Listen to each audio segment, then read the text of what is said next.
Hello everyone.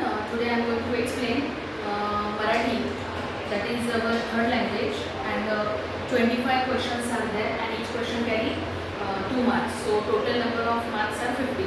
So in that topic, first unit that is means आकलन. आता आकलनमध्ये काय येतं मुलांनो, पहिला येतो उतारा आणि त्यावर आधारित प्रश्न. उतारा आणि त्यावर आधारित प्रश्न याच्यासाठी तुम्ही उतारा व्यवस्थित वाचणं गरजेचं आहे आणि त्यावर जे उदाहरण आधारित जे काही क्वेश्चन लिहिलेले आहेत ते समजून घेऊन मग तुम्हाला त्याची उत्तरं द्यायची आहेत. कधी कधी काय होतं मुलांना, उतारा जो दिलेला असतो त्याच्यामध्ये एखाद्या सणाविषयी माहिती दिलेली असते, पण तो सण कोणत्या महिन्यामध्ये असतो किंवा येतो हे लिहिलेलं नसतं आणि क्वेश्चनमध्ये विचारलं जातं की तो कुठल्या महिन्यामध्ये येतो. म्हणजे अशी अवांतर वाचन जे आहे याच्यासाठी खूप गरजेचं आहे. तर जो पण तुम्ही उतारा वाचताय तर त्यासाठी सगळ्यात महत्त्वाचं तुम्हाला अवांतर वाचन आलं पाहिजे, तुम्हाला ज्ञान असलं पाहिजे, सामान्य ज्ञान. म्हणजे भरपूर काही गोष्टी आपण याच्यामध्ये लक्षात घ्यायच्या आहेत. त्यानंतर कविता व कवितेवर आधारित प्रश्न. आता कविता ही कधी कधी आपल्याला समजण्यास कठीण असते का, तर कवितेमध्ये भरपूर वेळा समानार्थी शब्द असतात आणि ज्याचे अर्थ आपल्याला माहिती नसतात, कारण आपण लहानपणापासून इंग्लिश मीडियममध्ये आहोत. मग मराठी आपली थोडीशी कच्ची असते. मग त्यासाठी कविता किंवा उतारा जो पण दिलेला असतो तो डोकं शांत ठेवून शांत चित्ताने तुम्हाला प्रॉपर असा वाचायचा आहे, समजून घ्यायचा आहे आणि मग तुम्हाला उत्तर लिहायला सुरुवात करायची आहे. नंतर तिसरा टॉपिक येतो संवाद आणि त्यावर आधारित प्रश्न आणि नंतर येतो चौथा तो म्हणजे सुसंगत वाक्यांचा परिचय.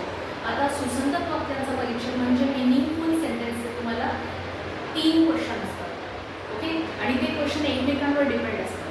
त्याच्यासाठी तुम्हाला उतारा वगैरे दिलेला नसतो, पण त्या 3 फिल इन दी ब्लँक्समध्ये तुम्हाला पूर्ण अर्थ कळतो एक्झॅक्टली टॉपिक कशावर आहे.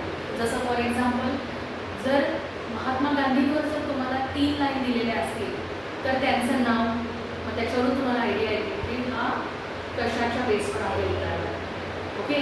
किंवा त्यांनी भारतामध्ये कुठली चळवळ केली होती तर चले जाव म्हणून आहे. तर हे अशी क्वेश्चन असतात, म्हणजे त्याचा एकमेकांशी कनेक्शन असतं.